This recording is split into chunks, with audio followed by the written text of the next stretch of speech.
This is my daughter, and she runs me. And my daughter is Abby, and Abby will be running this program. She's a social worker.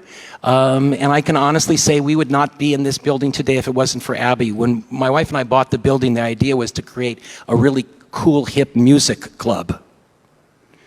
And you'd have the best music, it'd have a scotch bar, it'd have a restaurant. And I asked my daughter, I said, what would you do here? And she looked at me, and I'm probably making this up, right? But it's a good story. And she said, you're asking me. I am a white, Jewish, privileged kid from Studio City, and you're asking what to do in the poorest neighborhood in Los Angeles. Why don't you ask the community? And we did. Take it away, Abby. Thank you, Father. So it's nice to see all of you here, some that I know more than others. Nice to officially meet you. We've met before. Homie and a homie.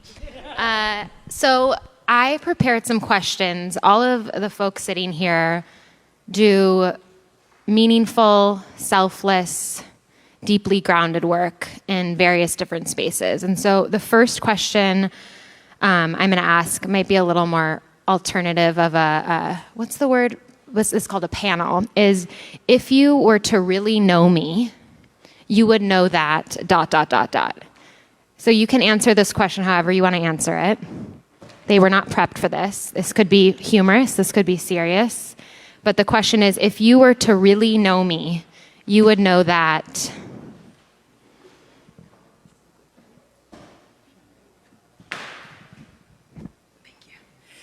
So my name is Eunice Hernandez, she, her, hers, and if you really knew me, you would know that I'm an abolitionist and that I don't leave people behind in anything that we do because we can't afford to anymore. And so if you knew me, that's what you would know about me. Again, I'm Reverend Najuma, glad to be here. If you were to really know me, you would know that I love the beach. It is a place of healing and a place that I really enjoy going.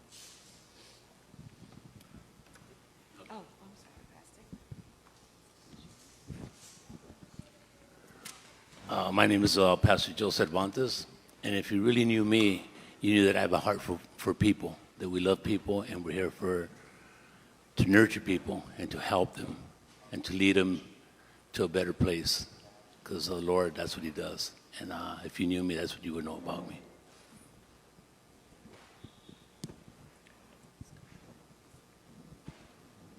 I got it. You're good. Okay. I'm Tim Alderson, like Craig said. I'm the Executive Director of Seeds of Hope.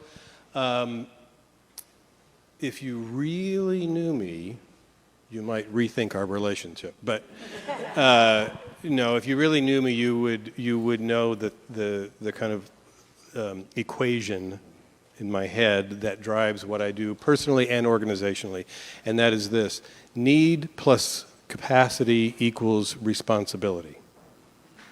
So if I observe a need in this room, in the larger community, and then I look internally at myself or my organization and identify some capacity to address that need in some way, I've then identified our responsibility. So that's how we work.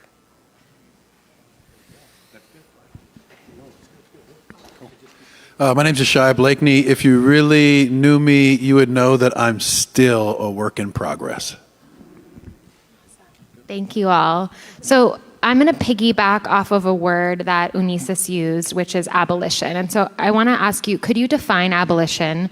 I mean, I know we could be here for a week learning about it, but if you could define abolition, and then I want to hear how this word, because it's not, we think about abolition, we think about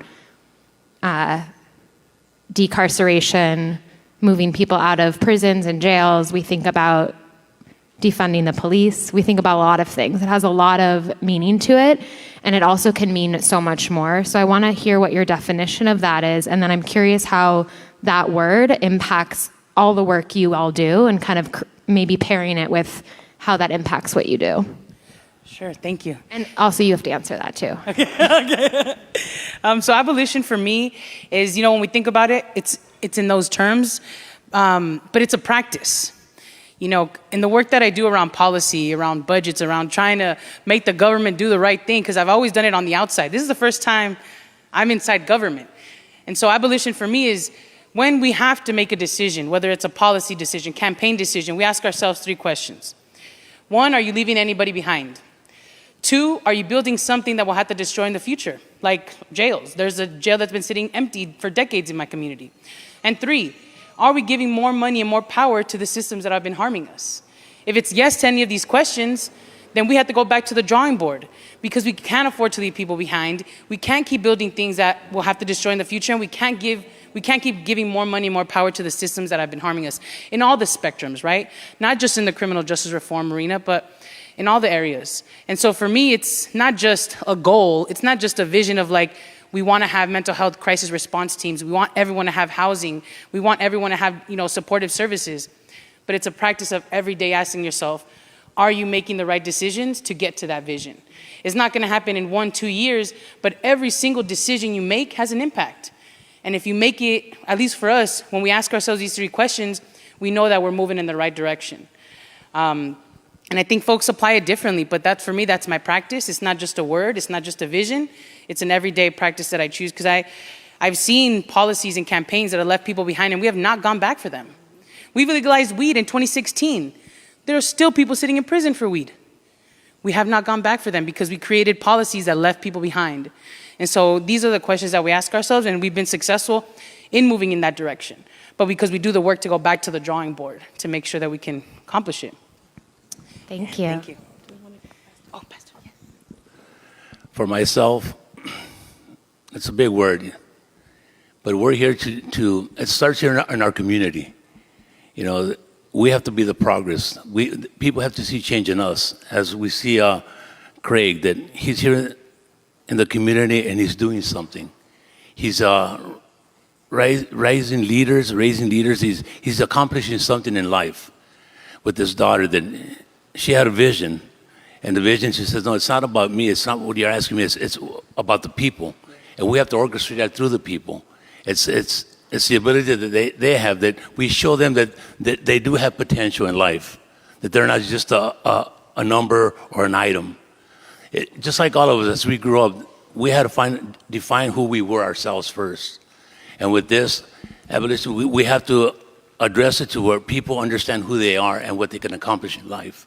It's not just about us. It's about a community. It's unity. It's about what you're doing here today. You came here, why? Because you're united as one. And with one, everybody comes together with their ideas and they progress and they go forward. They don't stay back, and it's moving forward. In our system, like she was saying, that we have to have programs that are going to help the needy, the people that are unemployed. That we have to go forward. It's not just sitting back and just let government take over and just do nothing about it. We're the voice. Here we are the voice. Like Craig is the voice here in Pico Union Project. He is the voice, and we're here to support him and continue going forward. Thank you. Thank you. Can I address something real quick? So the pastor and his wife do phenomenal work, and yourself as well, around owning homes, around reentry, around sober livings. That is another example of abolition, not throwing people away. So it's not just about leaving people behind, but it's about people that have been impacted, that have a lot of weight on them, and it's not throwing them away. It's recognizing the humanity of them, giving second chances, providing the resources for people to be able to, come out of sometimes these holes that feel like too deep. And so I really appreciate the work you do, because you're putting it into practice. I should say, I just didn't want to put we have recovery homes for men and women, for families. We have a home for women that are out there that are struggling in life, that are addiction to alcohol, drugs, whatever the purpose is. We're there to help them, to nurture them. We have a men's recovery home. The 2 gentlemen that were here doing the security, they're in my recovery home. But that's progress, that they're doing something now. They're functional in the system now, that they don't feel that they're left out. There's dignity in their life now. We have a family home that we house 3 families with about 8 kids right now. And we're helping them get back into life, into society. And I tell you this because I was out there. I was addicted to drugs and alcohol and stuff like that. I was out there in the world, and God had a change in my life. He had something for it. There was a purpose a purpose in life for what I do and what I'm doing today, and it's to help others and to love people and to show them that we do care. Beautiful. Thank you. So for me, abolition started. I had a conversation. I used to pastor St. James AME Church in Los Angeles, and the church was 1 block west of Figueroa on 70th Street. If you're familiar with Los Angeles, then you know what happens on Figueroa, and you know what happens on Figueroa and 70th Street. And we had a young lady, and we often had young women that would come in our church running from their pimps, just trying to find a place of refuge for a few minutes to take a break, and then they go back. And if you know what I'm talking about, then you know what I'm talking about. If not, ask me outside. And so there was this one young lady. She was brought to me. I was in my office, and she says, she's explained to me her situation, and she says, and I'm listening to her, and I'm sitting at my desk. She says, "But Pastor, I don't need to go to jail. I need help." And I can't get her face and her situation out of my head. I haven't been able to since that day. And it changed me in that I understood that my work as a pastor was to see to the help and needs of people, even if what she was doing was technically illegal in our city. And I got a whole subject about that. But and so we began to help her, and we started a program at our church called Restoring Rahab. And if you know Rahab in the story of the Bible, then you understand what our work was around. And it was around helping young women who either wanted to come out to life or maybe who weren't ready, but helping them to get dignity, resources, and the help they needed, and not helping to incarcerate them. That was the beginning of abolition for me, and that was in 2005, when I was at St. James. So I've been a part of that work ever since then. But also for me, abolition, I infused abolitionist thinking and principles in my preaching, because what I understand is that the church has also been part of the carceral state of our nation. And so I also infuse abolitionist principles and thought in my preaching, because I'm hoping to develop a congregation that sees people beyond their issue and their struggle, but sees people in a way in which we are thinking, how can we help them, and not how can we incarcerate them, or how can we systematically oppress them even further. Because if you think anybody wants to be on the streets, you are sorely mistaken and crazy, really. Nobody wakes up and says, I want this life.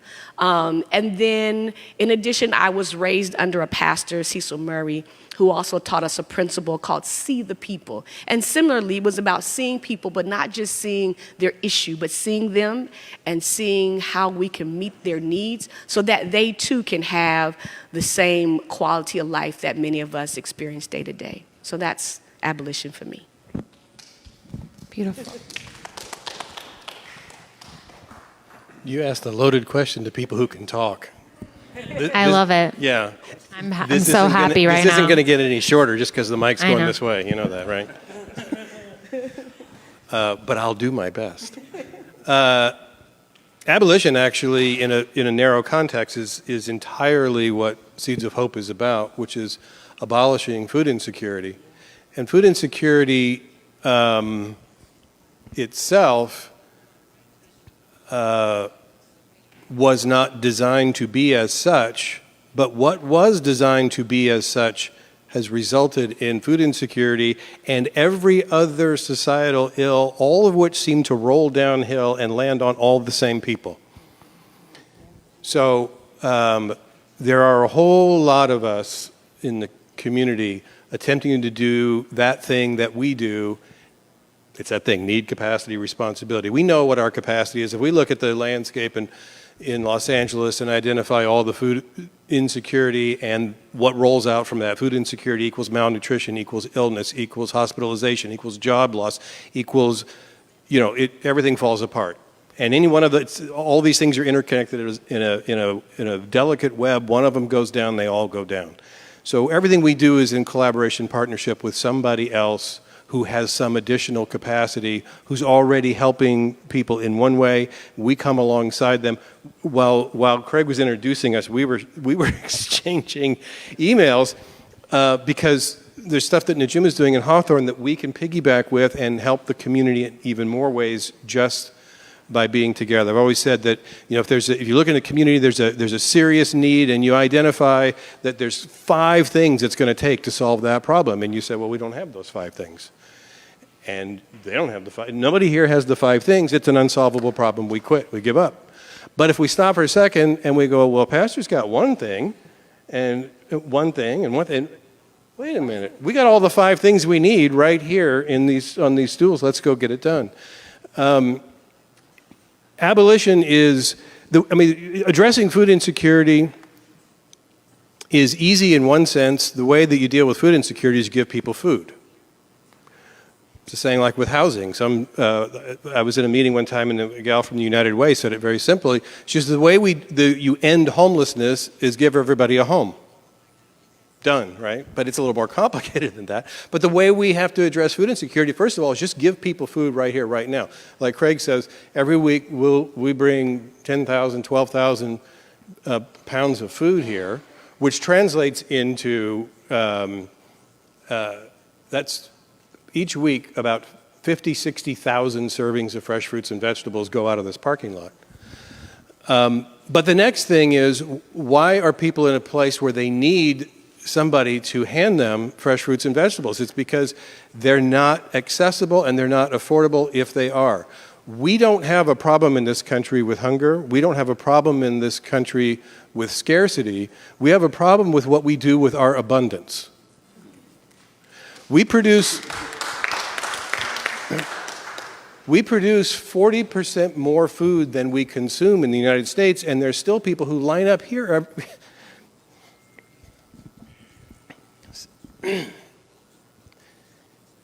There's more than enough food to go around. The problem is it doesn't go around.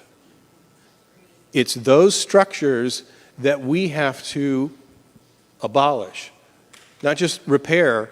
I've had this conversation.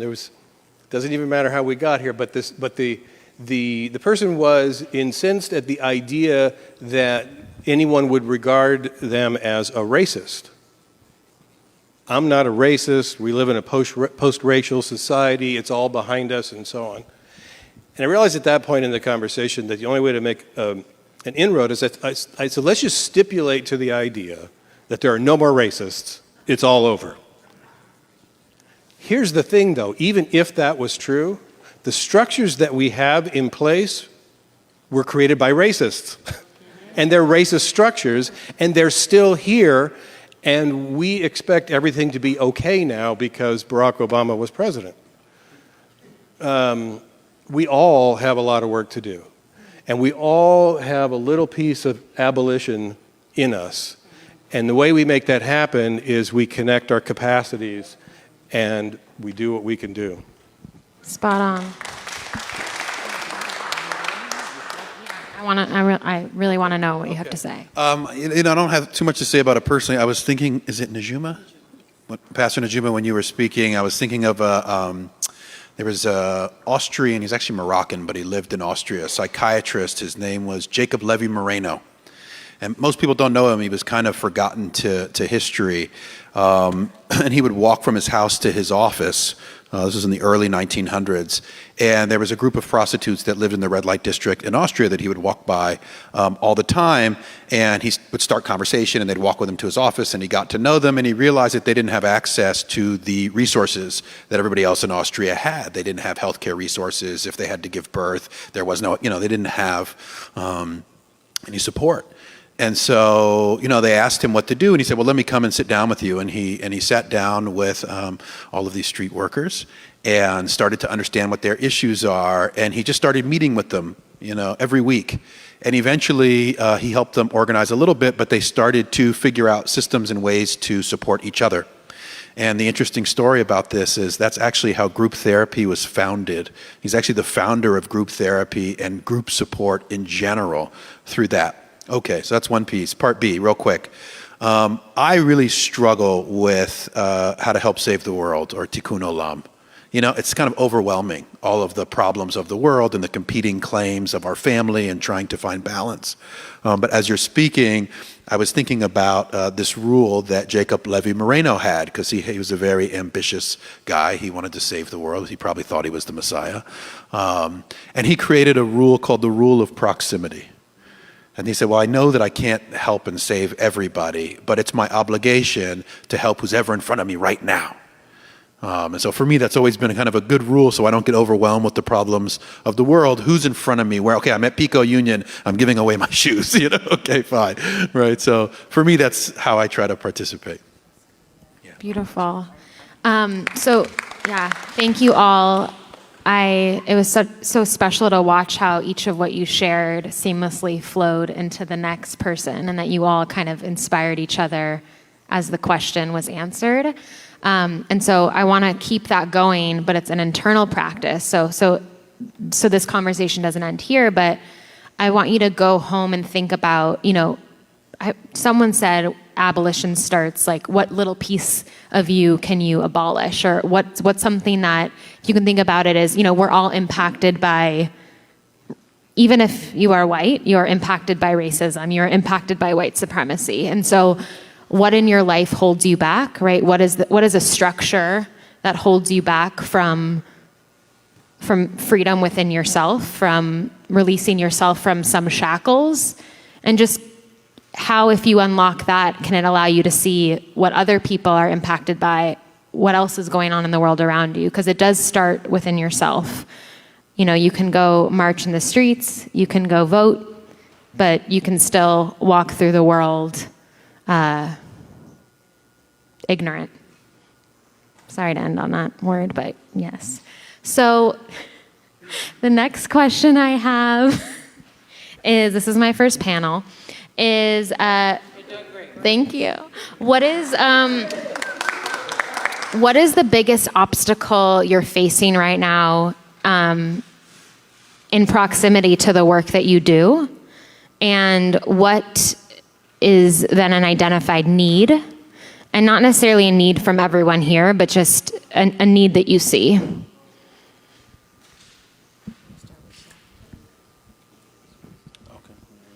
Okay. I mean, you actually didn't talk specifically about what you do, so if you could name that a little bit. I own and operate a recovery center where I wear a lot of different hats, and so I'm working with adult men who have dual diagnosis, everything from, you know, relatively straightforward alcoholism to schizophrenia. So quite a gambit. The place I operate has a lot of resources, so that's not the primary issue. The primary issue that I'm finding is that I've been doing this work for roughly 20 years, and I felt like people were more connected to their own conscience and to their own souls, and so there was a certain appeal that one could have when working with somebody to that. Saying, hey, you know, what about that quiet voice inside of you? What about your conscience? What about the good? And I found as the years have rolled on that there's been more and more alienation from that. And maybe part of that has to do with the systems we created. Maybe it's technology. Maybe that's a very long story going back far before I was born. So that I find to be the biggest challenge. To what do I appeal to ask somebody to save their own soul if they're not aware that they have one? And how, what would support that? Was that the second half of the question? Yeah. What's the need? I mean, for me, it was this today. I mean, I have my own disconnection from my soul, and I had at least 50 moments, a really big one when the organ was playing and I was bowed down, where I shivered and cried and was purging off my own ego stuff and disconnection. And so for me, it's church, you know, it's church, it's temple, it's shul. I mean, I don't know. I don't think there's a much better answer than that.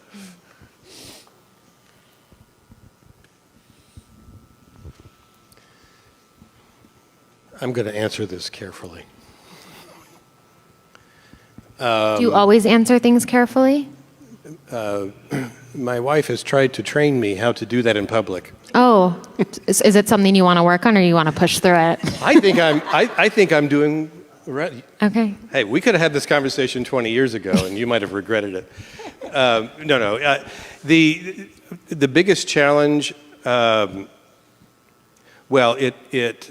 materializes in the form of money. It takes money to do what we do, and it's tiring chasing money. That's part of the game. But what's behind that is this scarcity mindset, which seems to be everywhere. And I get it when we're dealing with people who don't have anything. But the odd thing is there seems to be an inverse relationship between the amount of abundance and the amount of scarcity thinking, which looks like don't take my stuff. And I find that people who don't have much stuff are much more likely, for whatever reason, to have an eye out for the abundance, for the opportunity, for what's possible. Whereas people with a lot feel like they don't have enough. They're focused on the people who have more and whatever.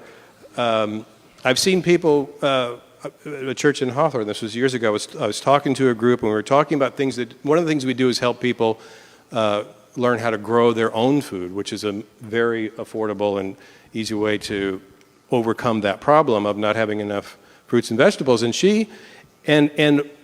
usually when I have this conversation with a congregation that is full of poor people, it is a lot about, well, we don't have anything, so what can we do? This one woman was waiting her chance to raise her hand and talk, and I could see her practically squirming and a big smile on her face, and I called on her, and she wanted to tell the story about how she created a garden for no cost in her little tiny backyard that feeds her family all the fruits and vegetables they need. She worked at some, I don't know what, some kind of distribution center, I guess, where stuff comes in trucks on pallets, and they have all this big giant stack of wood pallets out there just sitting. And so she asked her boss, could I have some of those pallets? And he said, sure. So she takes the pallets home, knocks them apart, using the same nails, the same wood, she forms garden beds. And then she has been saving her kitchen scraps and composting them, and she mixes that with her garden soil. And she's also been saving seeds. There's a lot of things you buy at the market, and if you save the seeds or certain things, you can just regrow them from the roots, like green onions, potatoes. There's all sorts of things you can just, carrots, a lot of things that you can just regrow. So she was talking about all these different ways in which she was able to come by this abundance of food with what little she had and just a little ingenuity. And the biggest struggle is chasing money and trying to get it from people who are scared to lose it. Amen. So my biggest struggle is the people who are in charge and in power, telling folks who are oppressed that there isn't a problem. It's the people in the offices, in the C-suites, saying to folks on the streets who are fighting for homes, fighting for jobs, fighting for education, fighting for health care, and the list goes on and on and on, telling those same people there isn't a problem. Because as long as power brokers don't believe there's a problem, they're unwilling to assist. That's the biggest problem. It's I don't want to name any names, but it's so-and-so saying this didn't happen. It's so-and-so saying that's not a problem and we're doing better, and so on and so forth. And they say these things on the news and in newspaper articles and in meetings in city council, and you're saying, but you don't see downtown LA? Is it that you just don't see the people, or you don't want to see them? Is it just that you don't see that our kids don't have books in certain neighborhoods? I mean, how do I make this more visible for you? And how do I help you identify that that's problematic, and not just for those who are oppressed, but it's problematic for those who feel they're privileged. And that's a long conversation, but that's the biggest problem, is people who are in charge, who have access to resources and money and access to systems to delivery systems that could quickly get things to people, saying there isn't a problem to address. Beautiful. So I'm just doing a time check. We have 5 minutes. I have one last question that's going to be a brief question. So y'all take, divvy it up. Okay. Down I'll be there. fast. For me, it's about 3-4 things. We don't have enough compassion, we don't have enough love, and we don't have enough patience, and we're not holding the right people accountable. When we look at the 41,000 people that are sleeping on our streets because they don't have homes, oftentimes I find myself in spaces where people are blaming the people who are there, blaming the people who are having mental health crises on the streets for their situation, without understanding that these are systemic failures. We have let people down. We are one of the richest cities in the world, over $11 billion every single year. Yet we have 41,000 people experiencing homelessness. And when we look at them, we put them down. We don't recognize their humanity. And we don't hold the appropriate agencies accountable. And so those are the biggest challenges for me, because when we want to push for deeply affordable housing, when we want to push for more access to mental health and drug treatment, it's these systems that we're not holding accountable that are not letting us progress, that are not letting us develop the access to these services, the compassion. We don't have compassion for people as much as we should. And if we did, I feel like the world would look a lot different. It's taken me many years to invest in conversations with my family so that when my loved ones see people on the street, they don't blame the individuals, but can recognize and say, wow, we have failed them. Why doesn't the Department of Mental Health have access to mental health services for a county of 10 million people when their budget is over $3.5 billion? Ask ourselves that. And so for me, what I would love to see is that we have more compassion, more love, and more patience for the people who are struggling. And to hold the departments and agencies and council offices, board of supervisors accountable for this, because these are political decisions. These things are not happening because it's impossible to address. It's literally political decisions. And so I would hope that we can just start holding the right entities accountable and have more love and compassion for our folks who are struggling. Thank you. Well said. For us, for me, like she was saying, compassion. We have to have compassion for people. One thing that we see out in the streets, we see a lot of people that are on drugs, they seem that they're lost in the world. But not only that, but there's people that are mental health, they have issues. And when people see them, they just tend to just put them aside and not try to have a helping hand. Us, we have recovery homes, so there is help, and we just need the people that are above, like they were both saying, above, that the money comes down and it helps, that we can have more homes, we can have more access to being out there in the streets and helping these people, because some of us, we might have family members that are out there, and what do? Do we shy away from them? Do we turn our backs on them, or do we help them? We're here to do work in progress. We have to do something for the people. As she's going to represent District 1 here, I'm going to be coming to you a lot now. We're here now. We're going to work together. I'm going to hold you accountable to what you're saying here today, because it starts here on top, and it trickles down to everybody that's in here.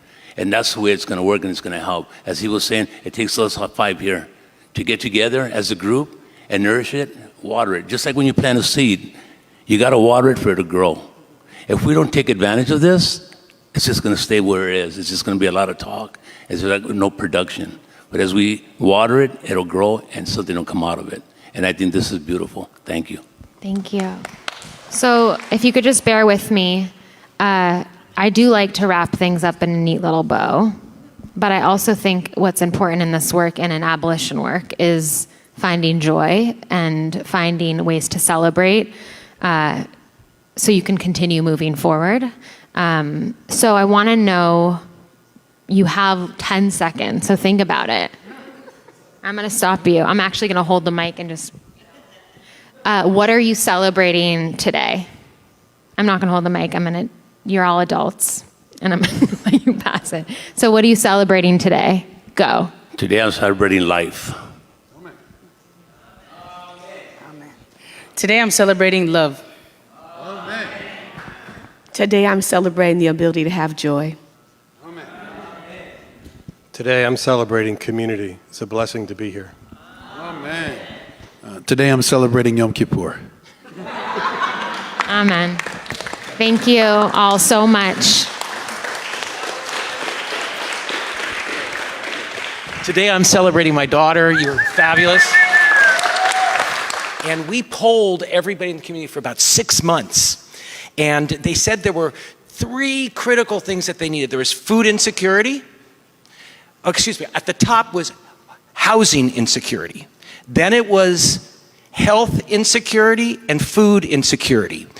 We have a foundation that is interested in building housing for at least 20 people who live and work in the community. We have, like, you run a house. You know how to do a kitchen. You know how to do counseling. You are going to get us the property, okay? Have any idea where you are? Like this, Shamnu, okay? No. We have like one of the leaders of the labor union right here. We have it here, okay? The money, we'll get the money. You're gonna have to help, but it's inspiration and perspiration, and we can do it. Will you guys commit to sitting with a group? Will you commit to helping us? 20 homes, subsidized communal living. Think about it as kibbutz Pico Union. Oh. Where people, I'm being 100% serious, Yeah, good. where people live and support each other, get counseling, they know a place to go to. Now I've been making eyes at my daughter, like the whole thing, like, and now she's making eyes at me, like, thank you so much, thank you. Wait, hang on, Craig, hang on 1 second. Craig, 1 second. You cannot pass this opportunity without a direct ask. So, for this project, I will match up to $3,000 for anybody who wants to give to it.